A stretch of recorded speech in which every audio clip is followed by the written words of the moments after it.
Dad, it happened again. 4 words. That's all it took. Inside a secure glass chamber in Geneva, Gregory Whitman didn't blink as the message lit up on his screen. His hand hovered for half a second above the biometric pad that controlled global aviation ethics clearance. Then he tapped. 10 minutes later, 42 airports would sever ties with a major airline, and one flight attendant, still smiling at gate 26, had no idea she'd just ripped up more than a boy's ticket. She'd torn into the foundation of trust her entire industry stood on. Tell us where you're watching from, because this is the moment everything quietly exploded. 10 minutes earlier, Denver International Airport. Gate 26. The first thing anyone noticed was the sound. It wasn't yelling. It wasn't a crash. It was something far worse. The deliberate, unmistakable sound of a ticket being torn in half. That sharp "rrrp" cut through the gate like a blade. It was the kind of sound that made people stop mid-sentence, tilt their heads slightly, then instinctively look away, because deep down, they knew someone was being humiliated, and they didn't want to be part of it. In the center of the scene stood a boy, 13 years old, pale, silent, frozen. Across from him, Carleen Garrison, a sharply dressed flight attendant with 18 years on the job, held the remnants of his boarding pass between her fingers like they'd contaminated her. She raised her voice, not quite a shout, but loud enough for everyone to hear. First-class boarding is for ticketed passengers only, not unsupervised children with fake IDs. A few passengers gasped. One mother instinctively pulled her toddler closer. The boy didn't speak. He couldn't. Asher Whitman was wearing a soft gray hoodie, black jeans, and a small blue pin on his chest that read, "Tech for Access, International Youth Ambassador." He wasn't dressed fancy, but he carried himself with quiet purpose. His hands shook slightly as he held out his ticket and ID just minutes earlier. Carleen barely glanced at either. Her eyes went to the hearing aids behind his ears, and something in her face changed. She scanned him, top to bottom, then frowned. "You're flying alone?" Asher nodded. "And you're nonverbal?" she asked slowly, as if it were contagious. Asher opened his communication tablet, tapped a few times with practiced ease, and held it up. "Flying to Osaka, speaking at Tech for Access conference." Carleen scoffed. "Who booked this ticket for you?" Another few taps. "My father. Ticket is valid." She paused. And then, without asking another question, without calling a supervisor, without confirming anything, she ripped the ticket in half. "Step aside," she ordered. But Asher didn't move. He was frozen, staring at the torn paper like it was proof that he didn't belong here. Again. He didn't cry, he didn't argue. He just pulled up his tablet one more time, tapped 4 words, and hit send. "Dad, it happened again. 4 time zones away. Geneva, Switzerland." Inside a high-security meeting room lined with LED dashboards, Gregory Whitman was reviewing cross-border airline compliance reports with a panel of ethics administrators. When his phone buzzed, he didn't flinch. He didn't ask questions. He didn't need backstory. He knew that message. This wasn't the first time, but it would be the last. He rose without a word, nodded once to his assistant, and stepped into a smaller room connected to the core of the IEEAC, the International Ethics Aviation Council. No press, no courtroom, no social media rant. Just systems. Quiet, direct, permanent. The panel lit up as the biometric scanner recognized his identity. Gregory Whitman, Level 9 Ethics Authority. He navigated the interface with the precision of someone who had built the system himself. He selected a single airline, Sky North. Then he tapped into the incident report just logged from Denver. Gate 26, violation code 4.3, passenger communication equity breach. And then, without hesitation, he confirmed, "Remove global ethics clearance." A soft tone confirmed the action. Somewhere across the Atlantic, a cascade had just begun. Back at Gate 26, Carleen returned to the podium. brushing non-existent dust off her uniform. The boy still sat near the window, holding two halves of his ticket like broken glass. She didn't glance back. The gate agents chatted. Passengers resumed boarding. The world spun on like nothing had happened. But 10 miles above the terminal, in the operations control tower, a tech analyst squinted at a blinking red alert. SkyNorth. Ethics license revoked. Immediate hold. 42 airports affected. You guys seeing this?" he asked. Another agent leaned in. "Is this a local flag?" "No," the tech muttered, fingers flying across his keyboard. "It's international. We've just been locked out of Heathrow, Narita, Frankfurt, JFK, Toronto." A third monitor beeped. "Treasury forecast. 1.9B in international contract flow. Suspended cause. Level 9 ethics override." Who the hell has authority to... Nobody answered. Because nobody wanted to say his name. Back in Denver, Asher hadn't moved. His hands rested quietly on his lap.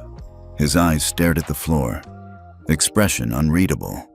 He didn't know what exactly his father had done, but he knew what silence meant in their family. No reply equals action. And if his dad was already moving, the system would soon follow. When the flight finally pulled away from Gate 26, Asher Whitman was no longer sitting there. He'd been moved to an empty conference room near security. For his safety, someone had said. But no one offered an apology. No one even offered him water. They just needed him out of sight. He didn't argue. He never did. The room was quiet. Just a long metal table, fluorescent lights that flickered every few seconds, and two plastic chairs, one of which he wasn't tall enough to lean back in comfortably. Asher sat perfectly still, elbows tucked in, hands resting on his tablet. He wasn't typing.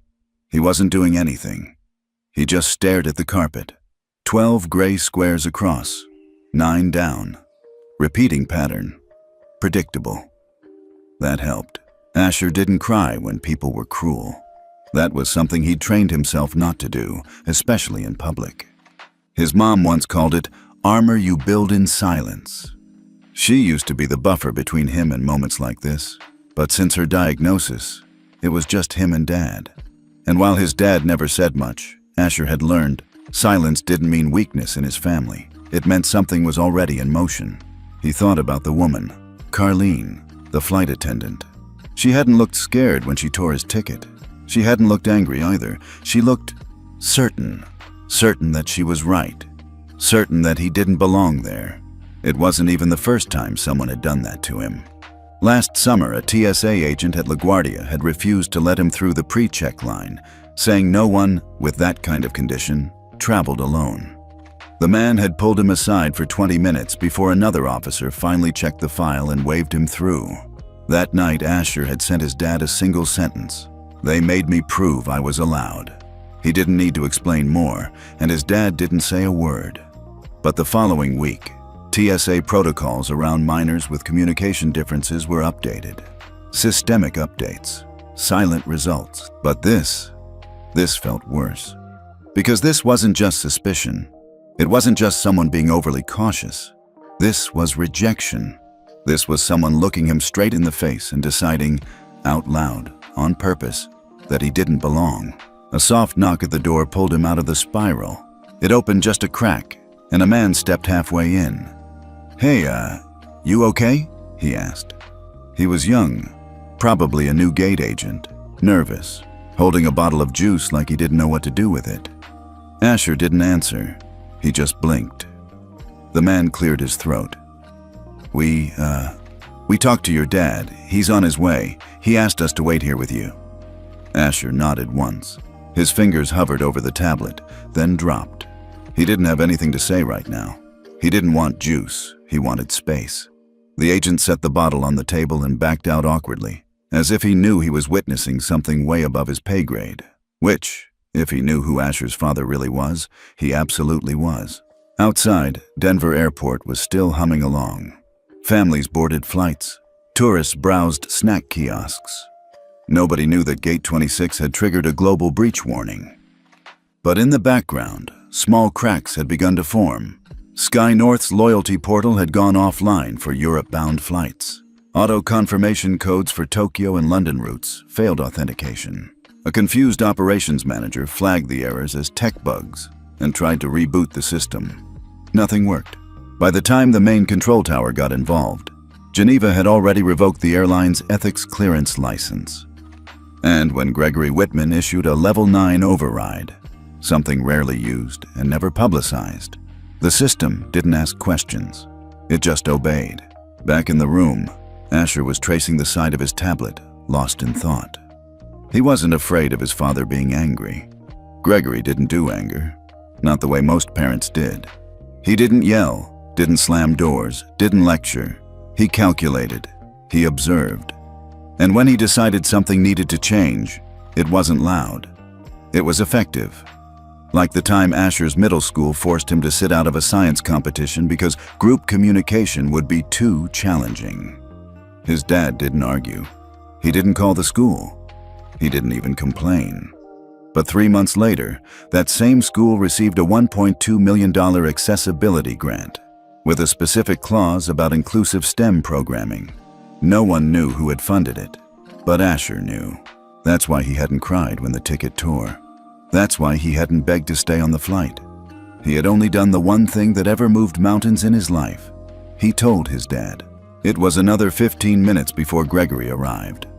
No security escort, no badge, no attention. He walked into the room like a regular father, calm, tall, dressed in a dark coat that didn't say power until you looked too long. Asher looked up but didn't speak. Gregory sat beside him, adjusted his sleeves, and simply said, "I saw the message." Asher nodded. Gregory paused. "Do you want to talk about it?" The boy hesitated, then shook his head. Gregory respected that, always had. He pulled out his phone and placed it face down on the table. Not a threat, just presence. "I need to ask a few questions," he said gently. "Only if you want to answer." Asher picked up his tablet, thought for a second, and typed, "She didn't ask my name, just tore it." Gregory's jaw tightened slightly. Not rage, just confirmation. Another few taps from Asher. "She said I didn't belong, again." Gregory leaned back, eyes focused on the wall now. "That's all I needed to know," he said. 10 floors up, airport systems were still glitching. A new dashboard flashed. FAA hold requested. Ethics investigation pending Sky North. Flagged for non-compliance. International license under review. No headlines yet, no announcements. But the walls were shifting. One internal email read, "Who is triggering Level 9 overrides? We've never seen this level of silence-based escalation." The answer never came. Because Level 9 was reserved for only 2 people in the world, and one of them had just quietly walked into a holding room to sit beside his son. Not to comfort him with words, but to let the system speak in his place. Asher leaned into his dad's side. Not quite a hug, just wait. Gregory didn't move. He just let him stay there. For a long time, they didn't speak. They didn't need to. Because outside that room, the message was already being delivered. And it was louder than any voice either of them had ever raised. Carlene Garrison liked being in charge. Not officially, of course. There were gate supervisors and flight ops managers who technically outranked her. But when it came to who actually ran things on the floor, everyone knew she didn't wait for permission. 18 years in the air, 7 different aircraft certifications, and 3 Employee of the Quarter plaques hanging in the break room. Carlene knew how things worked. She had instincts, judgment, and she'd learned a long time ago that some people, especially the ones who didn't speak up, were the ones who didn't belong in first class. After the incident with the boy, she didn't feel rattled. If anything, she felt justified.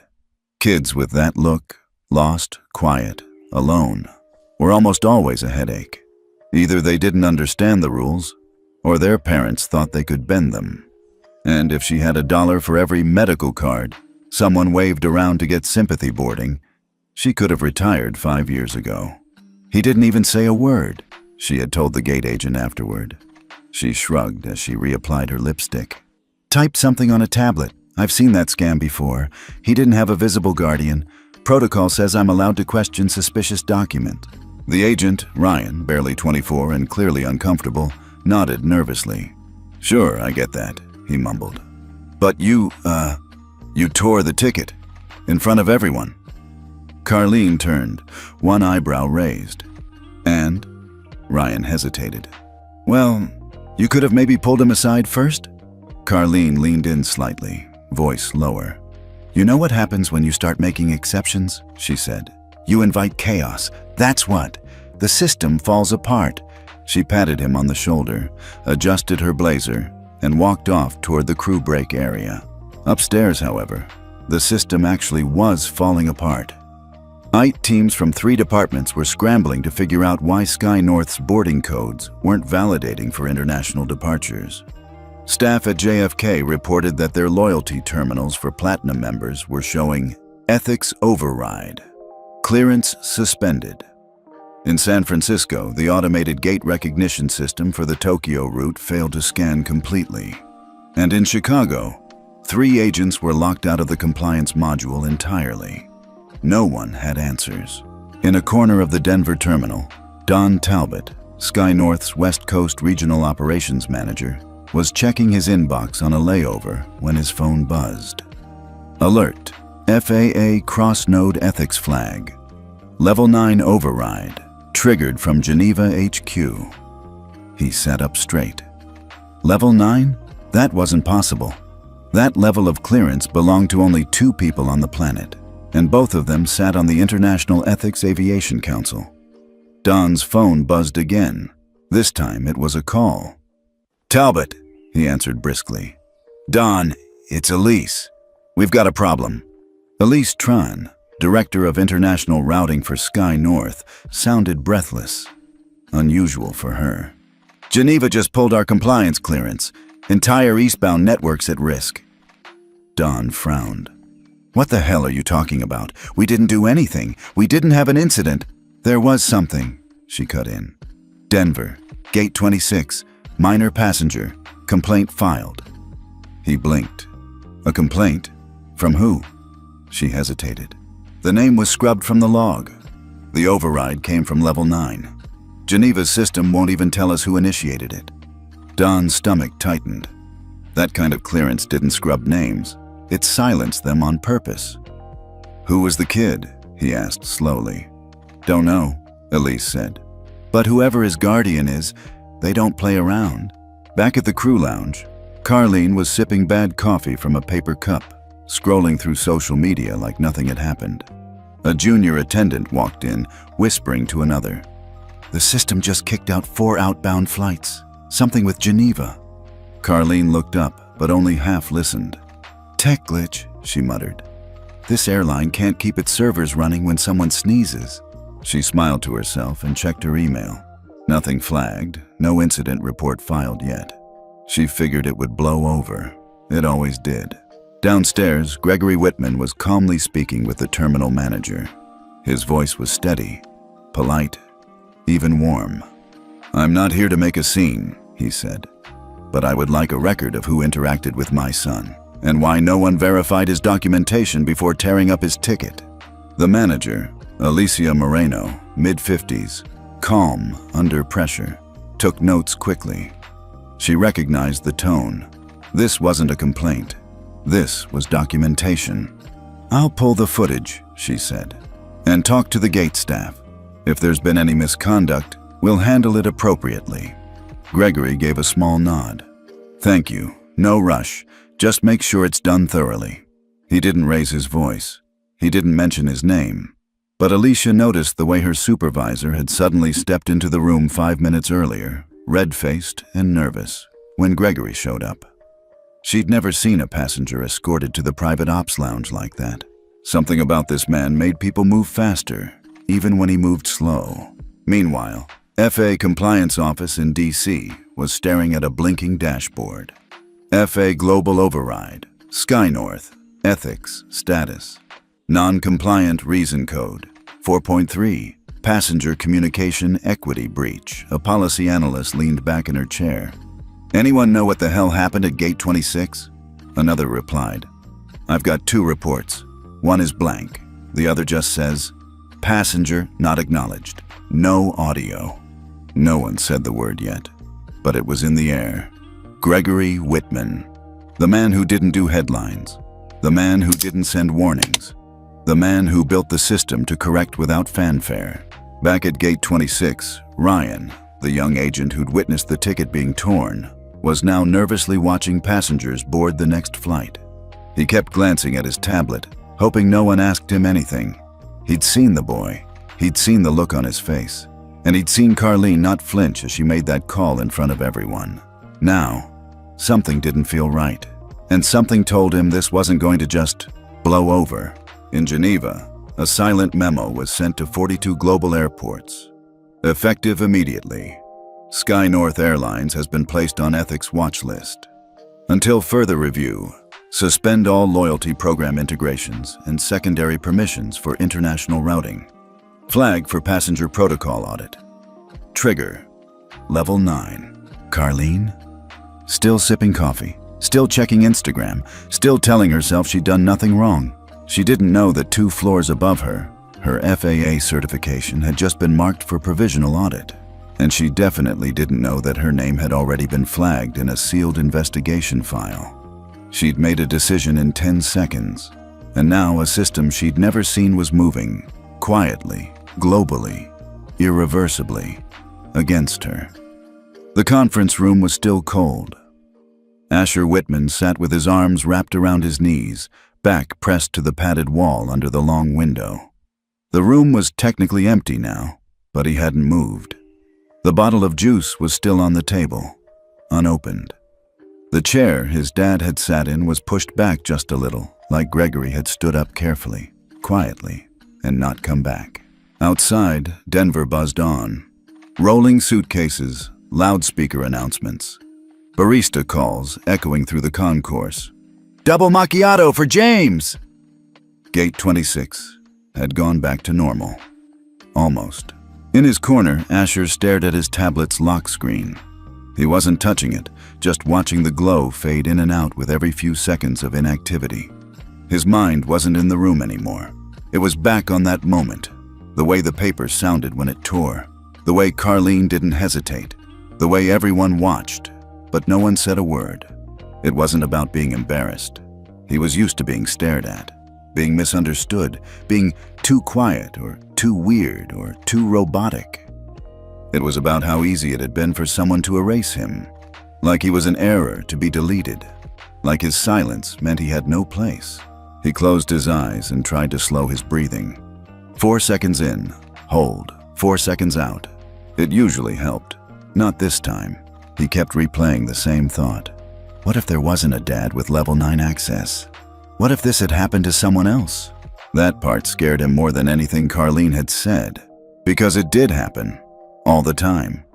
He'd seen it, at school, on subways, in security lines. Anyone who looked different, moved differently, spoke less or not at all, was assumed to be a problem. And those people didn't always have someone to text, didn't have a dad who could flip a global switch.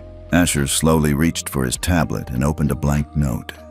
He wasn't ready to speak yet, but he was ready to write. The first line he typed wasn't long or dramatic. It was a question. Why do I need to prove I belong in a seat I already paid for?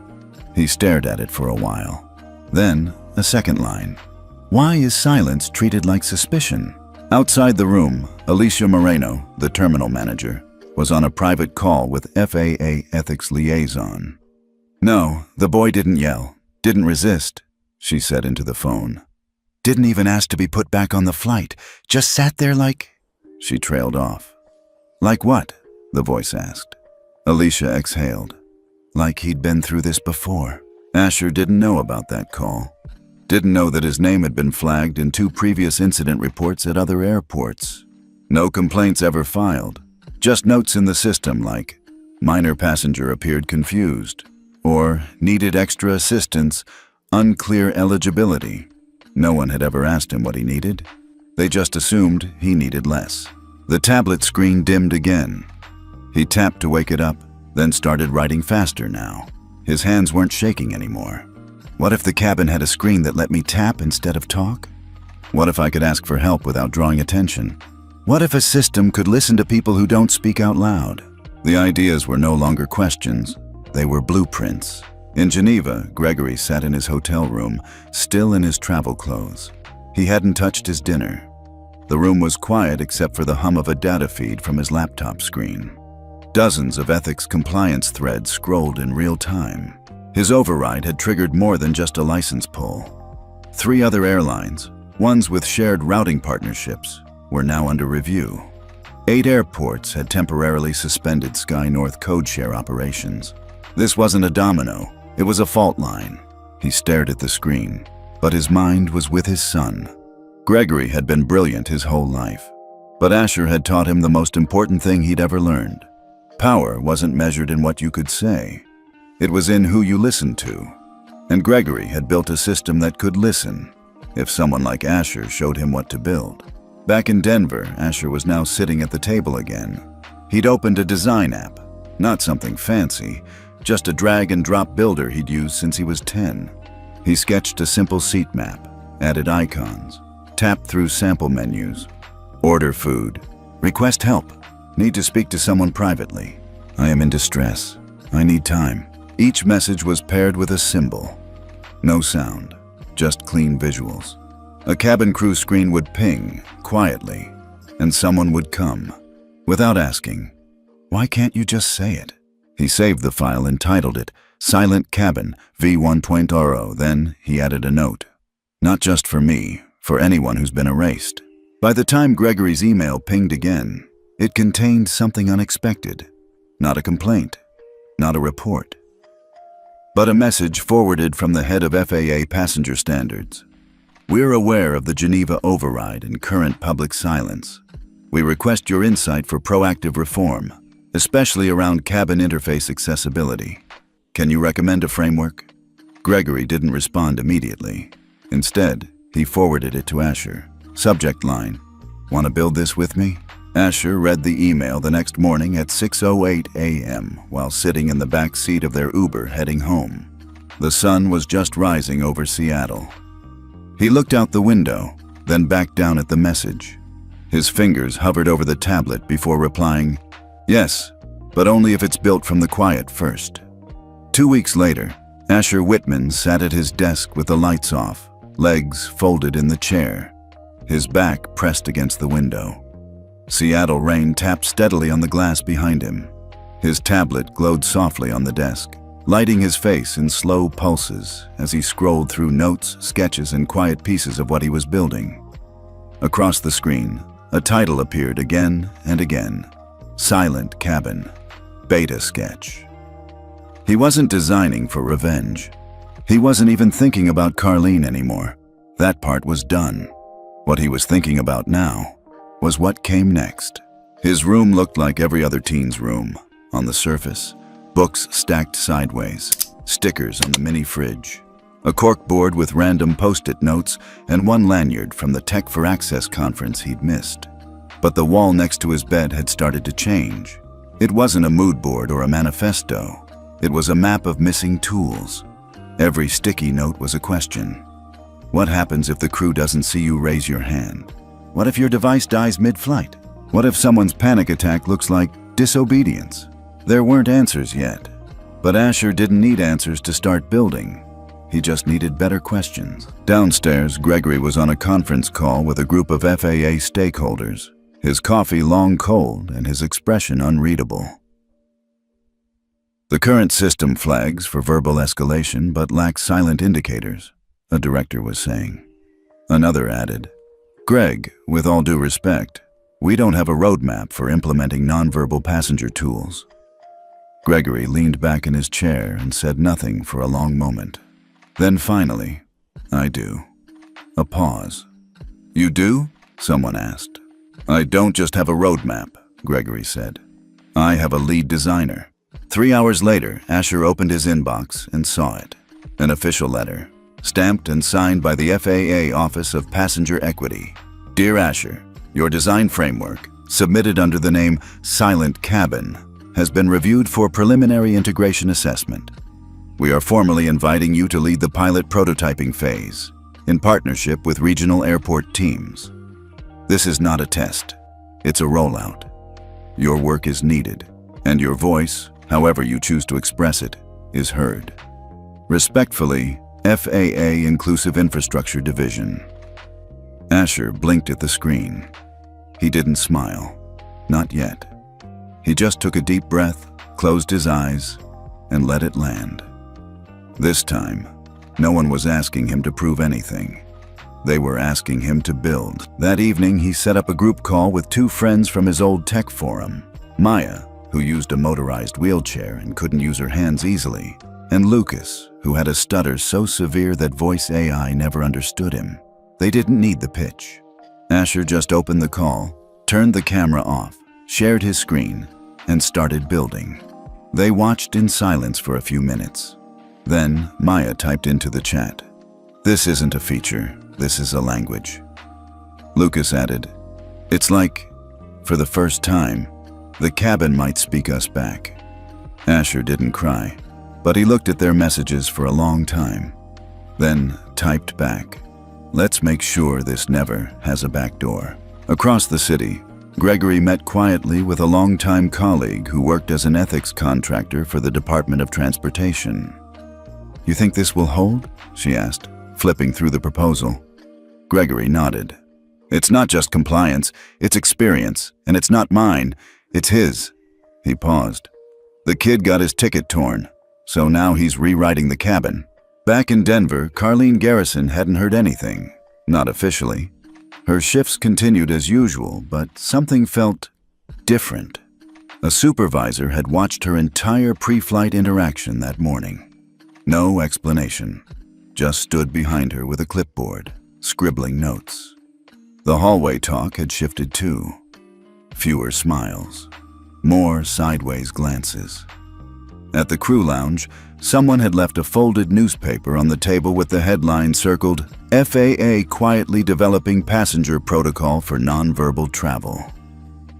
Carlene rolled her eyes and tossed it. "Next thing you know, we'll be handing out therapy dogs and coloring books at boarding," she muttered. No one laughed. Even the junior flight attendants didn't chime in, and that silence was the first real warning. Meanwhile, Asher's team had gone full tilt. They called themselves the Silent Justice Collective, half joking, half serious. They weren't activists, they were builders, and within 6 days they had created a visual-only, in-seat interface with custom icon layering, gesture recognition prototypes for passengers with limited mobility, cross-language input menus optimized for nonverbal users, a back-end alert system for crew that triggered quiet, visible pings only, not alarms. Asher's only condition?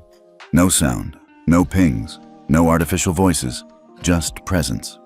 "It has to feel like light," he told Lucas. "Not interruption." Word started to spread inside the FAA. One email read, "This isn't accessibility design. This is rethinking human interaction in airspace." Another, "Who the hell is this kid?" One night, Asher sat by the window again. Same rain, same hum of quiet Seattle traffic. But something had shifted. This time he wasn't reflecting. He was rehearsing, because in less than a week, he would sit on a virtual panel with FAA, IATA, and 3 major airlines and explain why he didn't speak and how that was exactly the point. Gregory poked his head into the room. He didn't say anything, just waited. Asher turned, raised his tablet, and typed, "Will they even take me seriously?" Gregory read it, then walked over and knelt beside him like he used to when Asher was 5. He reached into his pocket and pulled out the torn boarding pass, still folded, still kept. He handed it to Asher. "They already did," he said. "That's why they're here." Asher nodded slowly, then picked up his pen and kept drawing. Carlene Garrison clicked the crew door shut with just a little too much force. She was halfway through her shift, midday connector from Salt Lake to Denver, and already done with everyone's attitude. The coffee machine in first class wasn't working. A passenger had barked at her about a misplaced bag, and someone in 11C had the nerve to hand her a medical card asking for low sensory treatment. "Low sensory?" she muttered under her breath. "You're on a plane, sweetheart, not a spa." She rolled her eyes and kept walking. What she didn't know was that this would be her last shift in uniform. At the same time, across the country, a private meeting was underway inside the FAA's ethics division in DC. 12 people sat at the long table, 2 names on the screen. One of them was Gregory Whitman. The other? His son. Asher didn't speak during the first half of the call. He didn't have to. The slides spoke for themselves. Clean, elegant, direct. The final one just had one phrase in bold. "Silence is not absence, it's presence on another frequency." No one in the room said a word at first. Then, the FAA Director of Passenger Ethics leaned forward and said, "This protocol, silent cabin, could fundamentally alter the crew-passenger power dynamic." Gregory nodded. "That's the point." Back on the plane, Carlene was snapping at a junior attendant. "No, you don't ask them if they need help. You assume they're fine unless they make a scene," she said. "We're not babysitters." The junior attendant shifted uncomfortably. "Actually, management said we're supposed to proactively check for silent distress now. It was in the memo, silent passenger flagging update." Carlene waved it off. "That's PR nonsense." But her voice was just a little less confident. Back in DC, the room of executives reviewed the timeline. 3 weeks since the incident. 2 weeks since the global license freeze. 12 days since Silent Cabin Beta launched internally. 36 hours until the first official implementation rollout. A senior policy advisor asked, "So what's next?" Gregory didn't answer. He turned to Asher's screen. Asher typed a message and held it up. "Next, let the system respond, not just the father." That response was already in motion. At precisely 3:22 p.m. Mountain Time, a private audit trigger was initiated from the Skycom ethics database. Destination, Flight 7485. Assigned lead, Carlene Garrison. Within 17 seconds, Carlene's flight ID and crew behavior logs were flagged for 3 previous incidents involving non-compliant minors and ticket irregularities. All had one thing in common: passengers who didn't respond quickly, or clearly, or loudly. Inside the terminal at Denver International, the silent cabin deployment team arrived quietly, without press. A technician named Luis set up the final test interface at Gate 31. He didn't know the full backstory. He didn't need to. He just knew that starting tomorrow, any passenger who couldn't speak, for any reason, could still ask for help with one touch. And the crew would be held accountable if they ignored it. Luis clicked on the install button. The system pulsed green. Live. At that exact moment, Carlene's plane touched down in Denver. The second the plane taxied to a stop, a soft ping went off on the flight deck. New notification, cabin ethics audit in progress. The co-pilot blinked. Carlene, you've got something weird showing on the crew terminal." Carlene frowned. "Ignore it. Probably a glitch." But it wasn't a glitch. It was a final protocol trigger. As passengers disembarked, a woman in uniform, not airline, but government, waited just outside the jet bridge. "Carlene Garrison?" she asked. Carlene straightened up. "Yeah?" The woman extended her ID. "FAA Internal Ethics Liaison. I need you to step aside for a few minutes." Carlene laughed. An awkward, high-pitched bark. "Is this a joke?" "No, ma'am. We have grounds to believe you violated pending federal compliance standards involving passenger discrimination and destruction of travel property." Carlene's face dropped. Passengers walked by, watching. Someone whispered, "Is that the flight attendant?" Carlene turned red. "I have 22 years of flight experience," she hissed. "This is insane." The liaison didn't flinch. "So was tearing up a 13-year-old boy's boarding pass. Let's go." In Seattle, Asher was at home, not watching the news, not reading the feeds. He was drawing again. Not a screen this time. He was sketching something on paper, a small circular badge. It had a symbol in the middle. a muted speaker, and underneath it, in simple text, "I travel quietly. I still belong." He planned to wear it the next time he flew, just like a seatbelt, just like a passport. Carlene was led through a back hallway of the airport. No cuffs, no shouting. But this wasn't silence as protection. It was silence as consequence. She was brought to a holding room and handed a document. Her eyes scanned the header. Notice of temporary suspension, license review pending. She froze. At the bottom was a signature. G. Whitman. At that moment, a notification buzzed across the FAA network. Sky North Airlines has entered Silent Cabin Phase 1 compliance. Ethics rating adjusted to provisional status.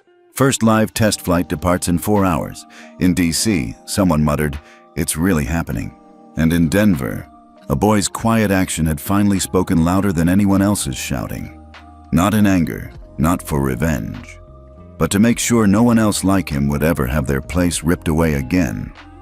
The headline hit the wire at 6:08 a.m. FAA suspends flight attendant for discriminatory conduct against nonverbal minor. At first, it only showed up on industry blogs. Aero Truth, Runway Ethics, a few niche feeds. But by 8:14 a.m., it was on CNN, and by noon, it had crossed the Atlantic. Then the video surfaced, not the boarding pass being ripped. That moment was never filmed. But the aftermath? The boy's face, frozen. The gate agent trying to explain. The junior attendant whispering, "I think we made a mistake." And the silence that followed, complete, crushing. A silence that now had meaning. Back at Sky North's PR office, chaos reigned. The comms director slammed her hand on the desk. "Why are we behind this story? Again?" Someone muttered. "We didn't know the FAA would release the footage." The director turned. "You didn't ask who flagged the audit?" "Gregory Whitman," another staffer said flatly. That was the moment the room went quiet. By early afternoon, hashtags were trending. He didn't need to speak. Silent cabin. Boarding pass boy. TikTok edits were popping up. Some dramatic, some soft, many using slowed piano music over stills of gate terminals. And in every comment section, "This happened to my son." "My sister is autistic. This made me cry." Finally, somebody listened. Meanwhile, at the Whitman house in Seattle, Asher had no idea he was trending. He wasn't on social media. He was in the garage, rewiring a modified touchscreen to test passenger-side haptics. The device buzzed softly under his fingers. He smiled, barely. He didn't care about the headlines. He cared that it worked.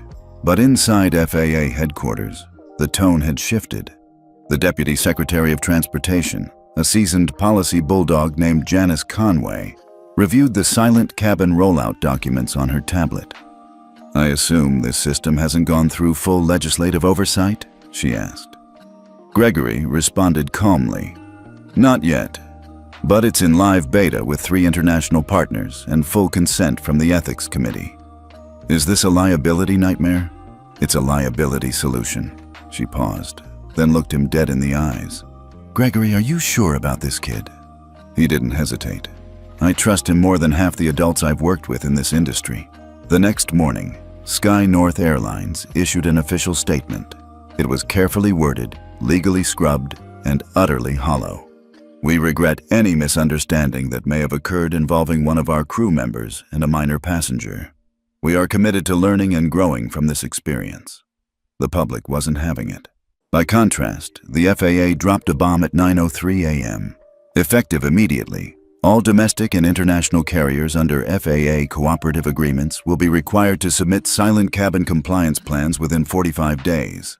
Failure to comply will result in provisional ethics rating downgrade and possible operational holds. The subtext was louder than the text. Get on board, or get off the runway. By lunch, airline CEOs were calling each other. "Did you see this? Who's this Whitman kid? What's the penalty if we delay implementation?" Someone in Geneva even whispered, "Isn't the dad the one who built Skycom?" Suddenly, this wasn't just about ethics. This was about infrastructure, and people were scrambling. Asher was asked to give a private presentation to the heads of the International Aviation Advisory Council. He wore a plain black hoodie, didn't speak once, and let his tablet do the talking. His final slide had no words, just a looping animation, a light blinking softly, then another, then a whole cabin lit with quiet acknowledgement. When the lights came back up, no one spoke for a moment. Then the chair of the council stood and said, "We have 5 global airports ready to integrate. Can your system scale?" Asher typed, "Yes, it was built to." Meanwhile, Carlene Garrison was sitting alone in a room with a lawyer. "Do I have a chance of reinstatement?" she asked quietly. The lawyer shook her head. "Carlene, this isn't a PR mess. This is a shift. You're the face of what everyone's trying to bury." She looked like she'd been slapped, and maybe, in a way, she had. The next week, NPR aired a quiet segment called "The Boy Who Didn't Yell." They never used Asher's last name. No interviews, just voices of other families, mothers, caretakers, adults who'd flown their whole lives in silence. Each shared a story. Each had one thing in common: being invisible. Until now. Back in Seattle, Gregory stood at the kitchen counter, watching Asher across the room. His son was soldering a circuit module, calm, unbothered by the noise. "You know," Gregory said, "they offered to name the protocol after you." Asher looked up. He raised his tablet and typed, "It's not about me." Gregory nodded slowly. "I know. That's why it's yours." The conference room was already half full when Gregory and Asher arrived. This wasn't just any meeting. This was the closed-door industry roundtable, quietly organized at the Geneva International Aviation Summit, an annual gathering where real decisions got made, not just speeches. 24 chairs circled a low, polished table. 4 of them were already occupied by global airline CEOs.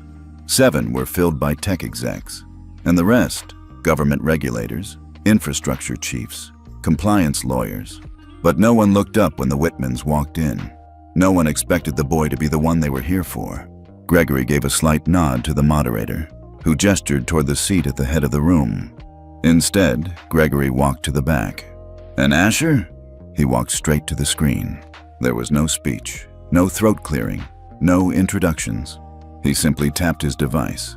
The lights dimmed, and the first video played. It was a 38-second silent loop, a grainy gate cam recording from Terminal C at Salt Lake International. A boy standing still, a torn boarding pass, a woman in uniform walking away, passengers looking, but not stepping in. Then the same footage, but this time overlaid with a silent cabin data capture. Stress levels rising. No vocal response. Body signal flagged distress. No crew intervention. It was the system's way of saying, "You missed it." By the time the lights came back on, you could hear a pin drop. Asher tapped again. Now came the second video. This one was newer, shot on a recent test flight. A young girl with a cochlear implant pressed a discreet pad on her seat's armrest. An alert silently pinged the crew, and within 9 seconds, a flight attendant knelt beside her, not speaking, just waiting with open posture and a card that said, "Would you like support?" The girl nodded. No words were exchanged, but dignity was restored. Asher lifted his head slightly, looking around the room, then tapped one more slide. It read, "We don't need louder passengers. We need better listeners." Silence again, but this time it was respectful. Gregory finally stepped forward, not to explain, but to clarify logistics. "Silent Cabin is now live at 6 U.S. airports, 3 in Europe, 2 in Asia Pacific. We've received opt-in requests from 19 carriers in the last 72 hours. The FAA is in full compliance negotiation mode." He glanced at Asher. "And the system is already being adapted for use in rail, hospitality, and public education transport. This isn't about one boy. It's about every person who's ever been told, if you don't speak up, you don't matter." A CEO from Arovia Airlines leaned forward. "This is powerful, but it also opens us up to false flags, doesn't it?" Asher typed on his screen. The response projected clearly. "The system learns intent patterns, not just signals. The false positive rate is under 0.7%. lower than in-flight turbulence alerts. Someone else chimed in. Who controls the data? Gregory answered firmly. Passenger side encrypted, consent only, and every alert leaves a traceable footprint, signed by the system. The room nodded. It was the kind of answer regulators dreamed of. At the far end of the table, a gray-haired executive from a major Asian airline asked, "And if we don't adopt?" Gregory didn't blink. "You'll be flying under provisional ethics status, which means limited access to shared terminals, network privileges, and, eventually, FAA reciprocal codes." A few heads turned. That was real. The room wasn't just watching a presentation anymore. They were witnessing a paradigm shift. During the coffee break, Asher didn't mingle. He sat by a window, sketching quietly in a small black notebook. A woman from the European Compliance Council walked up and offered him tea. He nodded politely, then pushed the notebook toward her without saying a word. She glanced down. He had drawn 2 airplane cabins, one filled with noise, flashing lights, chaos. The other, calm, orderly, lit with soft blue halos above each seat where help had been requested and received. She looked at him. No noise, still efficient. He smiled. Back in the main room, Gregory was approached by an old acquaintance, Marcus Dunleavy, head of Skynova's ethics board.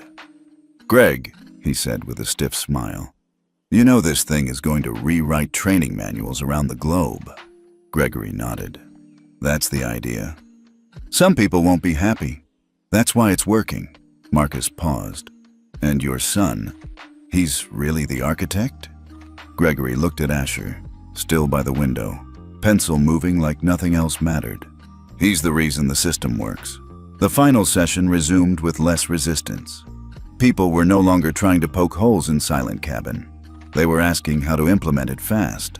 A logistics officer from Dubai International stood up and asked if they could fast-track integration before their annual winter surge. A Canadian delegate asked for system manuals to be translated into French. A representative from Air Japan requested a meeting to explore culturally specific adaptations.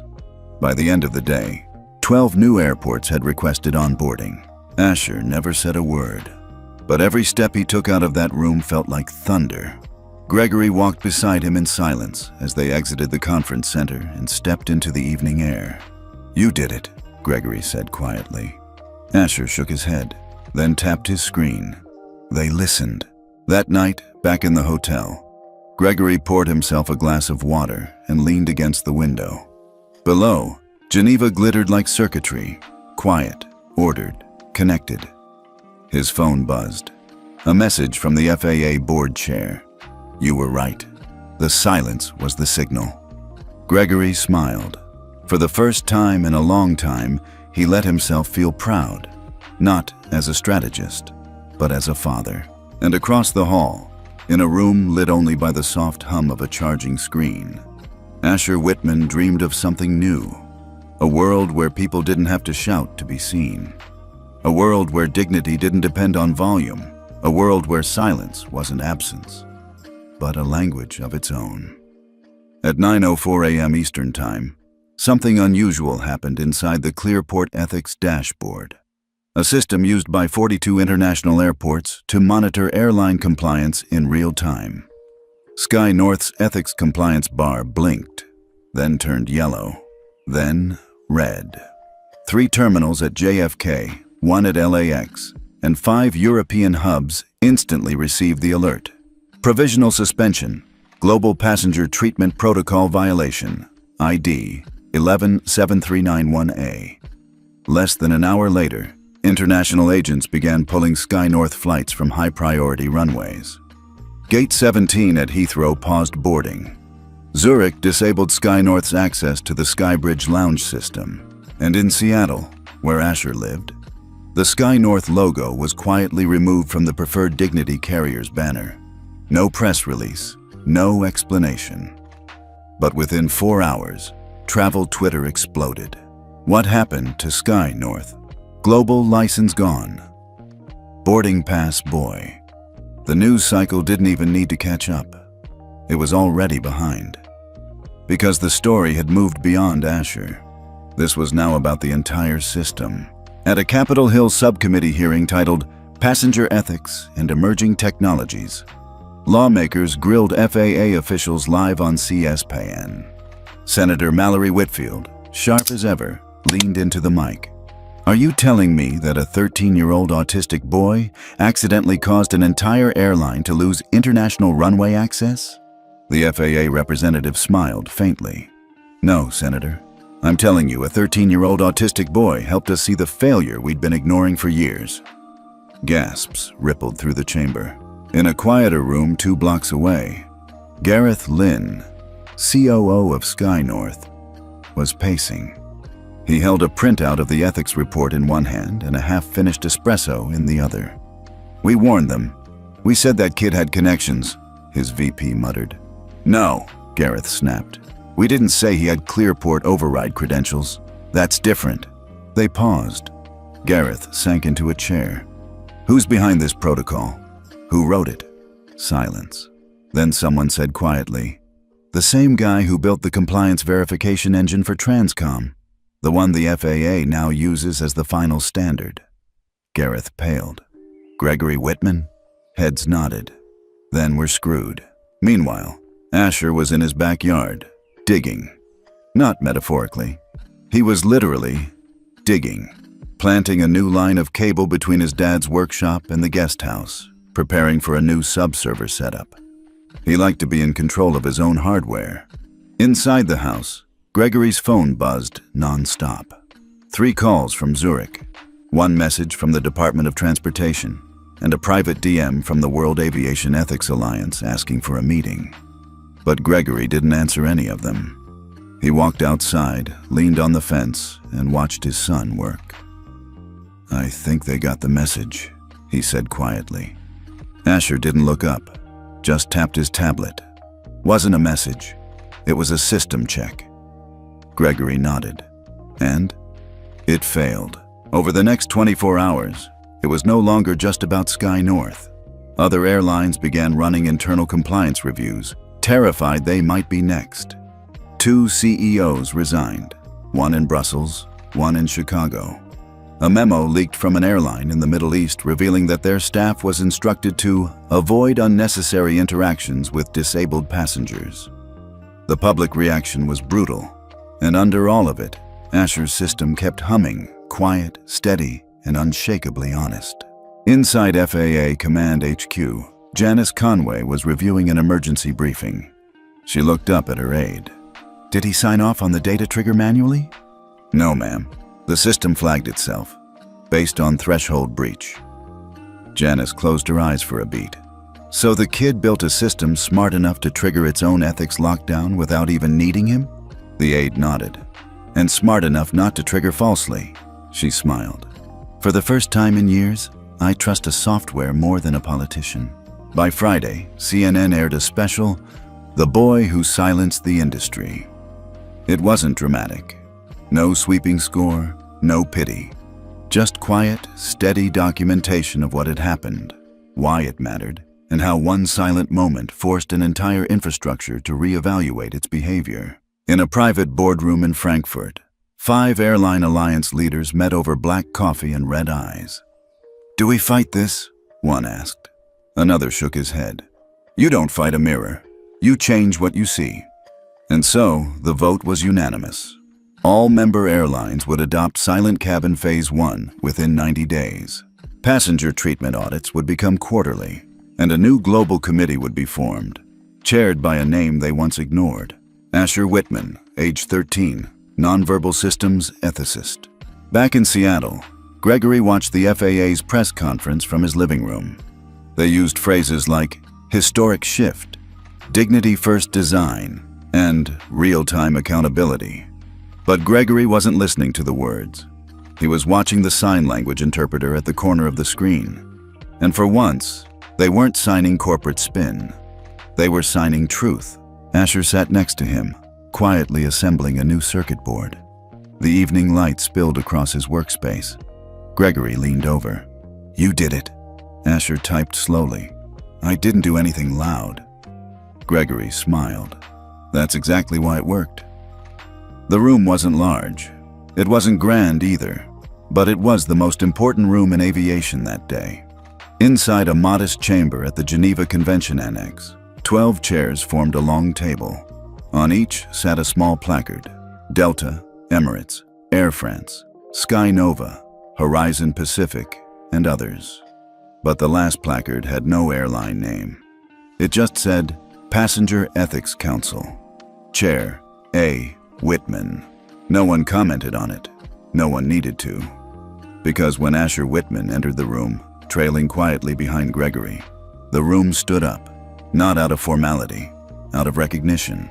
Asher didn't sit at the head of the table. He sat off to the side, beside a small whiteboard and a touchscreen monitor.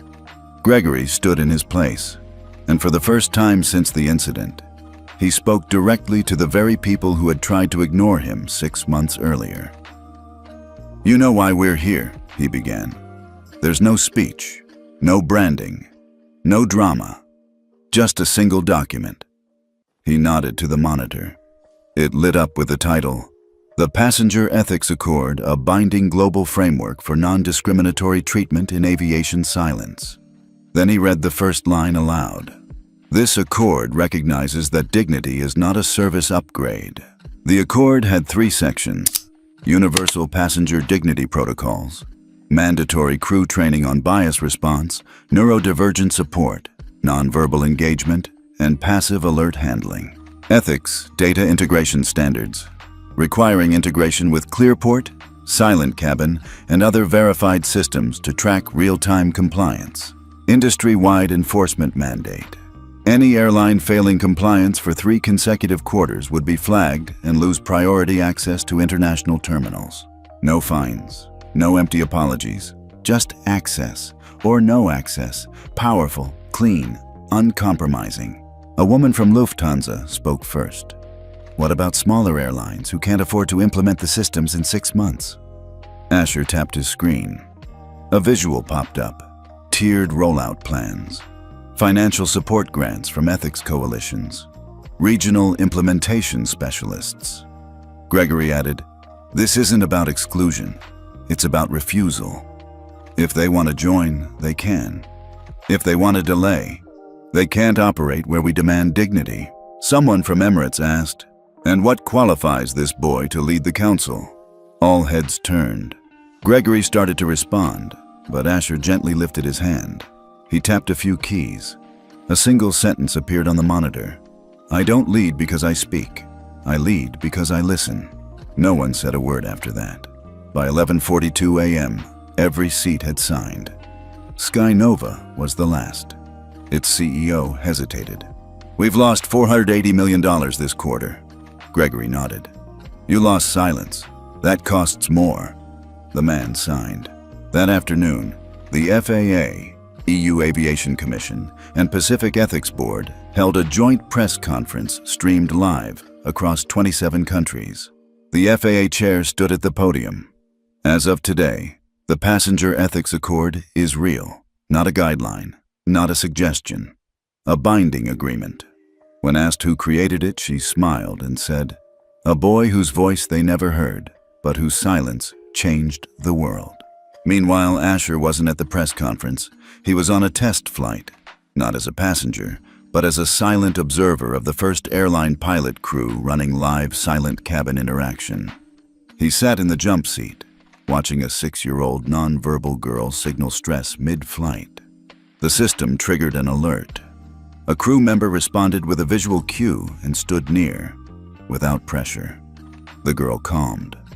Asher watched the whole thing happen without a single word spoken, and for the first time, he smiled. That night, Gregory joined him at the airport diner they always stopped at. 2 burgers, no fries, 1 chocolate milkshake. Gregory raised his glass. "To the accord." Asher tapped his screen. "To those who stayed quiet and deserved better." They clinked cups. In the weeks that followed, the world noticed. 4 new international carriers joined the accord. 18 airports restructured their signage to include neurodiverse accessibility. The UN's Aviation Division issued a new ethics charter modeled after the accord. But Asher, He was back in Seattle, in the garage, wiring a new expansion module. Because systems like Dignity are never finished, they're just maintained. 2 months had passed since the accord was signed. The airline industry wasn't the only one watching. Banks, schools, hospitals, even public transit boards started asking the same question.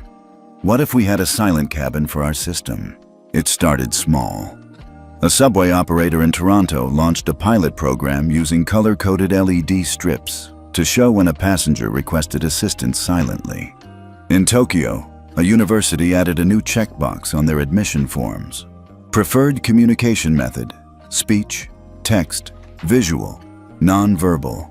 And in New York, a law firm installed low-sensory waiting rooms with quiet contact zones, modeled directly after the silent cabin blueprint. But the most surprising shift came from a place no one expected: the U.S. Department of Education. At a private roundtable, Deputy Secretary Dana Hensley tapped her iPad and turned the screen toward the group. It showed a video clip. Asher, watching silently as a flight attendant responded to a passenger's nonverbal alert mid-flight. Dana looked up. If that system can work in the air, with turbulence, chaos, and altitude, what excuse do we have down here? Everyone nodded. The next morning, Asher's family got a call. Gregory answered. Yes? A woman's voice came through, calm, curious. This is Dana Hensley, U.S. Deputy Secretary of Education. I'd like to visit your son. Gregory blinked. You mean virtually? No, I mean in person. I want to understand how he thinks, and more importantly, how he listens. 3 days later, Dana sat across from Asher in their living room. No formal questions, no press. Just two people, separated by decades in age and oceans in communication style. Dana didn't speak first. She waited. Asher finally tapped on his tablet. What do you want to build? Dana smiled. Something that lasts. Then you need to listen first. She nodded. To who? Asher paused, then tapped. To the ones who've gone quiet. Later that night, Dana stood in front of a small press pool outside SeaTac Airport. She gave no policy, no promise, just one sentence. I came here to talk about education, but I left with a lesson. By week's end, 5 school districts adopted a pilot version of Silent Classroom, a student support system with customizable nonverbal check-ins, quiet feedback triggers, and dedicated training for teachers on neurodivergent communication. Local media covered it, but the national spotlight remained on something else. A leaked memo from a global hotel chain showed that they had reached out to the Whitman family requesting consulting support for implementing guest dignity protocols. One line stood out. If we can adjust our lighting and bedding for luxury, we can adjust our service for dignity. Meanwhile, Asher stayed out of it. No interviews, no deals. He spent most afternoons in the garage, rebuilding the silent alert module for third-party systems. One day, Gregory poked his head in. You know this is bigger than the airlines now, right? Asher tapped back. It always was, they just didn't see it yet. In the final week of fall, Asher got a package in the mail. No return address, no logo. Just a velvet box. Inside, a medallion. On the front, an abstract wave pattern. On the back, engraved words. For the boy who taught us to listen. It was signed, World Human Dignity Forum. At a small dinner that evening, Gregory toasted across the table. You didn't just change how people fly, he said. You reminded them how to be. Asher didn't smile. He just raised his glass of apple juice and tapped. Let's keep going. The day wasn't marked by a ceremony. No stage, no red carpet, no live stream. Just a quiet conference room at the Global Ethics Innovation Summit in Oslo, Norway. And a nameplate that simply read, Asher Whitman, Systems Contributor. He wasn't introduced. He wasn't even listed on the official speaker schedule. But everyone in the room knew why they were there. Representatives from airlines, hospitals, banks, city councils, school districts, and more, gathered not to witness a speech, but to receive a system that had started with a torn ticket. Gregory walked to the front of the room and said 5 words. This is the quiet standard. A soft light illuminated a small touchscreen console beside him. It showed a single interface. Silent, clean, universal. The standard wasn't a law. It wasn't an app. It was a framework, one that could be integrated into any public-facing system. A silent alert button in taxicabs, a discrete visual cue for medical staff, a classroom interface for students too anxious to raise a hand. And best of all, it was open source. Gregory didn't explain how it worked. He didn't have to. Instead, he turned to Asher. The room watched. Asher stood, not nervous, not proud, just ready. He walked to the center, tapped his screen, and a sentence appeared on the room's main projector. "This is not my system. It's yours now. Use it well." Then he tapped again. The quiet standard files unlocked for public download. No copyright, no license, no fees, just code, tools, and guidance. The room erupted, not in applause, but in something far more powerful. Silence. It was the kind of silence that meant something. The kind you stand up for.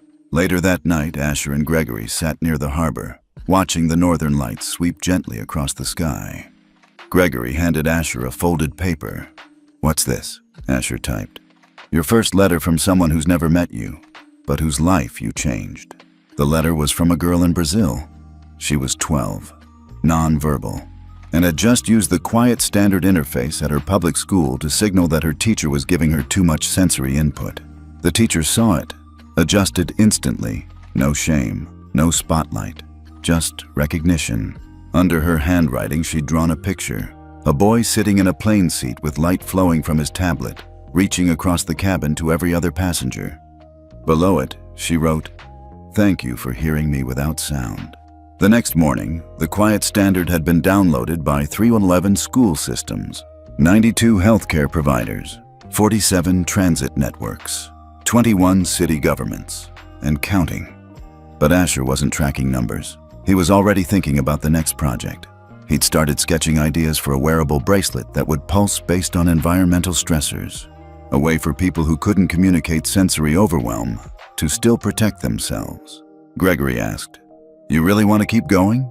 Asher tapped back. "It's not about going, it's about not stopping." Weeks later, a small plaque was installed at Gate 26 of the same airport where it all began. It didn't name anyone. It didn't show a photo. It simply read, "This is where the world remembered how to listen." And right beneath it, embossed in Braille, "Thank you, Asher." In a world of noise, a torn ticket had started something silent and made it permanent. What did this story mean to you? Have you ever felt unseen, unheard, like your silence didn't matter? Tell us your thoughts in the comments. If you've ever experienced unfair treatment while traveling, share your story below. You never know who it might help. And if Asher's quiet courage moved you, drop A in the comments so more people hear what silence can really do. We're reading every single message. Tell us where you're watching from and who you're watching for. This is Telltales, where dignity doesn't need to raise its voice.